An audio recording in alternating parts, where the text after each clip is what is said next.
স্ত্রী রাহাত আরা বেগমের চিকিৎসার জন্য বর্তমানে সিঙ্গাপুরে অবস্থান করছেন বিএনপি মহাসচিব মির্জা ফখরুল ইসলাম আলমগীর। সেখানে চিকিৎসা চলছে তার স্ত্রীর। 10 এপ্রিল জীবনসঙ্গীকে নিয়ে ফেসবুকে একটি আবেগঘন স্ট্যাটাস দিয়েছেন মির্জা ফখরুল। মির্জা ফখরুল তার ফেসবুক পোস্টে লিখেছেন, 2022 সালের ডিসেম্বরে যখন আমার স্ত্রীর রোগ ধরা পড়ে তখন আমার ওপর পৃথিবী ভেঙে পড়ে। সে আমাদের পরিবারের সবকিছু। আমি যত তাড়াতাড়ি সম্ভব তার অস্ত্রোপচারের সিদ্ধান্ত নিই।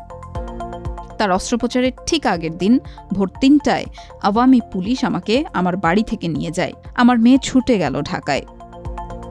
আমার স্ত্রীর অস্ত্রোপচারের সময় আমি কারাগারে ছিলাম। আমার মেয়ে এবং ডাক্তার জাহিদ ছাড়া আর কেউ হাসপাতালে ছিলেন না। আমাদের ভারপ্রাপ্ত চেয়ারপারসন এবং আমার ভাই বোনেরা ফোনে খোঁজ খবর নিচ্ছিলেন। আমার স্ত্রী অত্যন্ত ধৈর্য এবং মুখে হাসি নিয়ে সবকিছু সামলেছেন।